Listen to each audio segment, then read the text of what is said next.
Hello, people. I'm here with a friend of mine. His name is Michael Lavers. He is in London now. He has a podcast called Level Up English, right? Yep. And he's also an English teacher. So, my friend Michael, how are you today? Thank you very much for having me. I'm really good. Yeah, glad to be here. Comparing to me, you are too young. Why did you decide to be an English teacher? I love to hear that. I always feel so old. Now I've got no hair. I feel like super old. So I love to hear that. Yeah.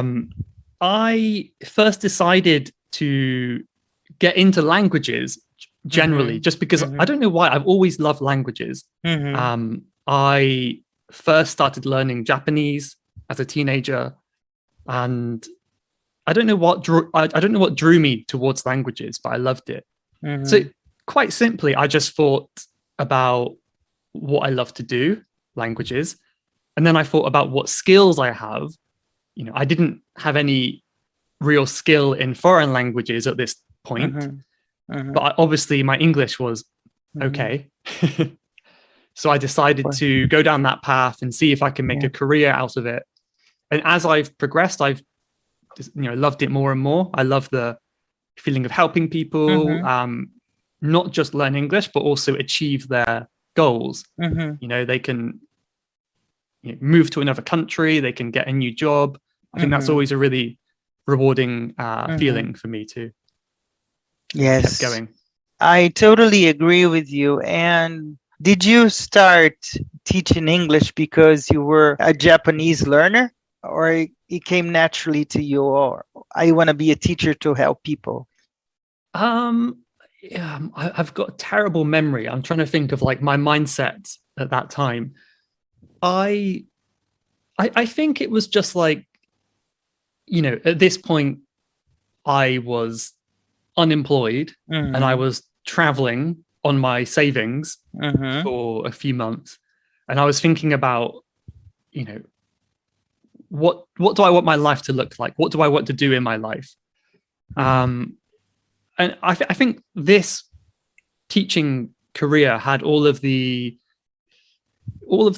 aspects I was looking for. So yeah, it Mm-hmm. had involvement in languages, close to language, and it also had like the helping people aspect. Mm-hmm. Um, a big part, admittedly, too, was if I could be successful online, that would Mm-hmm. give me some freedom to travel more, right? Mm-hmm. Whereas in a regular employment, you only have a certain amount of time to travel. Yes. So all of these things came together, and that's kind of why I did it. It's a little bit of everything, I would say. In Brazil, only 5% of the population speaks English. Only five. Wow. And I had to overcome two hindrances in my life. I am a disabled person and I am a non-native English teacher. And I don't know if you agree with me, but in the industry, being a non-native English teacher, you have to outprove yourself every day. Mm. And when I started my YouTube channel, because my wife told me you have to go and do YouTube, I have met wonderful people. Luke, our mutual friend from Luke's English podcast, is one of them. Traveling to Japan and learning other languages because you don't speak only English and Japanese, you speak much more. How has it changed you? Yeah, I don't even know where to start. It's I have the opinion that everyone who can travel should travel. And it Mm-hmm. doesn't have to be like a crazy trip abroad. It could even Mm-hmm. just be to like a different place in your own country. I know Brazil is a huge country, for example. So Yeah. I know many people will just go to a different part of the country and Mm-hmm. you get to see different culture, it opens your mind. Yeah. Um, for me, the biggest thing about travel that changed me is not, well, I guess it is related to Mm-hmm. languages. It's, excuse me, it's coming out of my comfort zone and overcoming shyness. So when I was a teenager, I Mm-hmm. was so shy that I couldn't talk to anyone who wasn't my friend. Mm-hmm. I couldn't even say hello to the cashier in the supermarket. Mm-hmm. Um, so travel really kind of helped me what's the expression? Come out of my shell a bit Yeah. more, you know? Mm-hmm. And of course that works in language learning too. You know, if you Mm-hmm. cannot overcome your shyness to some level, then you can't really have a good conversation. You can't really use the language you're learning. So Mm-hmm. that was the biggest thing for me. I don't know if that Mm-hmm. answered your question though. Of course you did. You travel miles and miles away from here with one single purpose: to meet yourself. Ooh, that's amazing. Yeah, I love that. I don't know if you agree with me, because when you travel, like if you travel to Brazil to visit me, that I hope one day you will, I say it because when Michael comes to Brazil, we're gonna meet Michael, not Michael's dad, Michael's mom. So you have to be the essence that you are. Do you Yeah. agree with this? Yeah, I think people really come into their own when traveling. So Mm-hmm. it really helps develop your personality, doesn't it? I think it's an Mm-hmm. amazing thing Mm-hmm. to do. Mm-hmm. Yeah, I mean, anything outside your comfort zone, I suppose. I know some people may not like travel. Mm-hmm. I'm just anytime you leave your comfort zone, you're Mm-hmm. developing your character and hopefully becoming more yourself, if that makes sense. Yes, I am laughing because I remember the story you told Luke, and I would like you to tell this story here if you can. There's something related to cannabis. Could you tell that Yeah. story in a way that feels comfortable to you? Yeah, I have to tell it now because else people Yeah. will think I've been smoking it or something. But yeah, it was just a simple mix-up, right? So Yeah.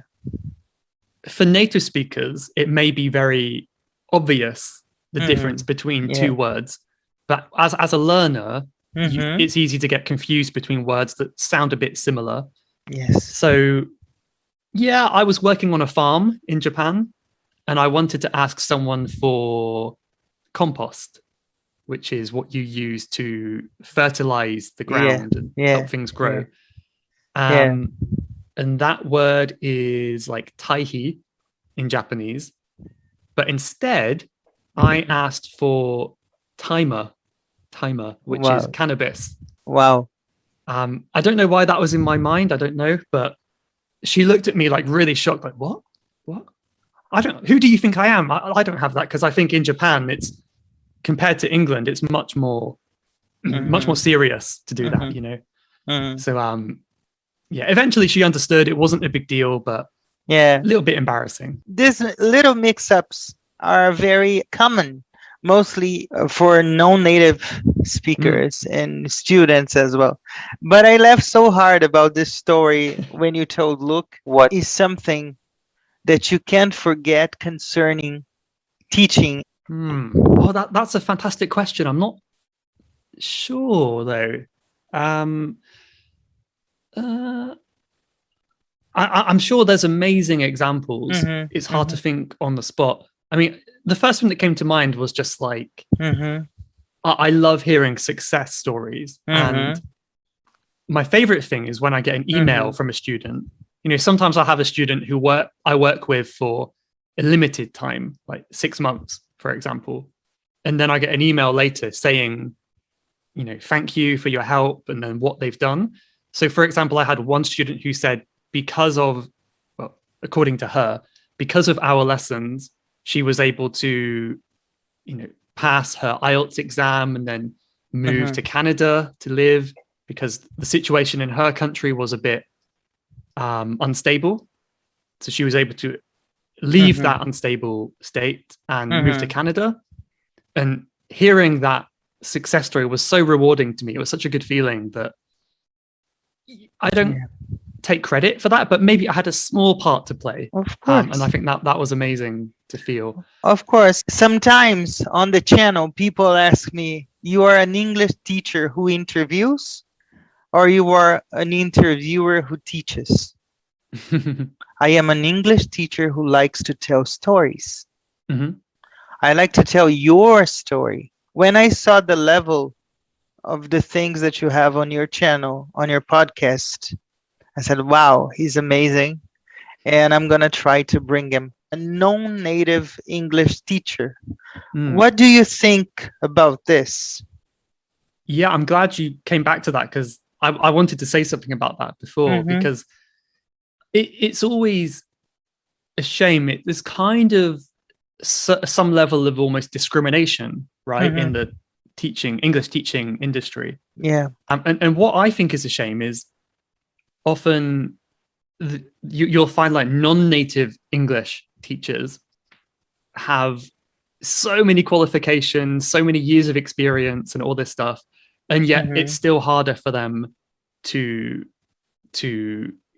I don't know, find work or you know, people that well, maybe we don't trust them as easily and things like that. And I think it really is a shame. Like people have this, I'd say, misconception that you know you have to learn from a native speaker. I think there's many reasons why that isn't always true. I mean, there are many countries where they're like, in order to be a teacher in this country, it's quite easy if you are English and you're white. Even if you're English and you're black, it's harder. So there's a level of racism there too. Yes. But as you know, just because you're a native speaker doesn't mean you would make a good teacher. You can talk in English, perhaps good English, maybe not good English. But yeah, and I think one benefit as well of having someone like yourself who is not their first language. Oh, thank you so much. Yeah, like you have seen, you can relate to the experience, so you can maybe remember what it was like when you were, you know, 7 or 10 years old, and you know the struggles they're going through. Whereas for me, I can try to teach it, but I don't, you know, I often relate to my Japanese learning, I can imagine, but I don't know what it's like to learn English as an adult. I don't know that feeling. So there's definitely a difference there. And I think not one is better than the other, for sure, in my opinion. What is the advice you give people to keep studying English? I think I like to remind people to think about their more intrinsic motivation, find something intrinsic that they can latch onto and use that to motivate them. So rather than thinking, you know, I'm going to study because my parents want me to study, or I'm going to study because I can get a good job. I think those reasons are not very exciting, but probably there'll be some reason that can really excite you and get you find your passion. For me, it's always about travel, like learning a language so I can travel. English is the best language for that, of course, because you can use English in most countries, right? So if you think about, you know, traveling and it gives you that warm, excited feeling, then connect that to English and use that to motivate you. Yeah, find a way to make it fun, I guess. I think there's something for everyone where they have their own little thing that can keep them going, I would say. Yeah, and to finish, before we go to the rapid round game that everybody loves, Nervous. I would like to ask you one last question. If you had to choose another occupation, what would you choose? That's interesting. I've got an answer right away, actually. I don't think I would be very good at this, but I would love to be like a life coach. I love the idea of, I think it'd be so rewarding, right? Just like helping people reach their goals and you know, get the most out of their life. I think it would be an amazing job. I mean, there's aspects of teaching that are similar to that, right? Yes. But yeah, I would love that. I just don't think I am good enough to be a life coach. You shouldn't listen to me on life matters. Never say never, my friend. Never say never. Never say never. Yeah, for sure. Now we are going to the rapid round game. And my first question for you, Michael, is English is? English is fun. Traveling is? Traveling is worthwhile. Music is? Music is life. Michael on Michael. Awkward. Awkward. I don't agree, but okay. The city or the mountains? Mountains for sure. British English or American English? Oh, well, I'm a bit biased, but British English, right? The most beautiful word in English for me is? The first thing that popped into my head was the word epitome, because it looks like epitome when you read it. Mm-hmm. Don't know why. Awesome. Now I am in the hot seat and you can ask me whatever you want. Okay, fantastic. If you could be any animal, what would you be? I think I would be a dog. Very nice. Good choice. Well, I've got to ask you your opinion on Brazil. So Brazil is? My home country, the place where I always come back to. Fantastic. I live in London now. So how about London? London is? London is a place that I want to visit as soon as possible. Very nice. Okay, so it's a good thing then. Nice. If I could have another job, another career, it would be? I would be an English language translator. Ooh, that'd be a good one. Yeah, nice one. Last question. I think this is a cool one. If my life were a movie, the genre would be? I can tell it could be a little bit of comedy and drama at the same time. And I can describe my life as Forrest Gump. I haven't seen Forrest Gump, actually. So I see myself very much when I see that movie. Fantastic. Oh, good comparison. Yeah, I like that. Mm-hmm. I think we have come to an end. And for every guest, I have a sentence, a quote, a takeaway. And for you, Michael, it was amazing to talk to you. I think your channel is great. And I want you to know that you have a friend in Brazil.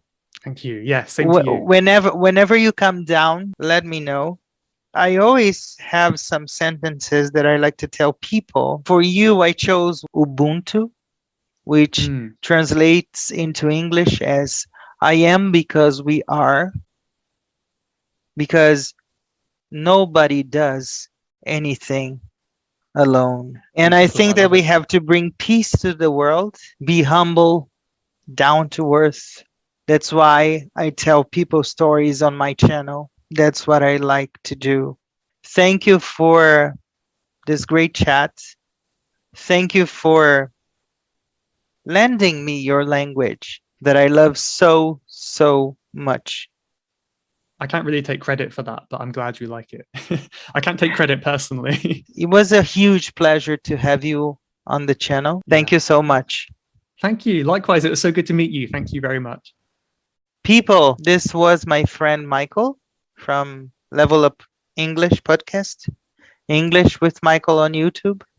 English with Michael on Instagram. Thank you. See you next week. Bye-bye. Thank you. See you. Hello, it's Rod's friend here, Gino from Real Everyday English. Sorry for interrupting your video. I just want to make a quick recommendation that you subscribe to Rodrigo's channel. He's an amazing guy. He's so humble. He's so dedicated. And he creates absolutely fantastic content. See you people soon. Bye-bye. God bless.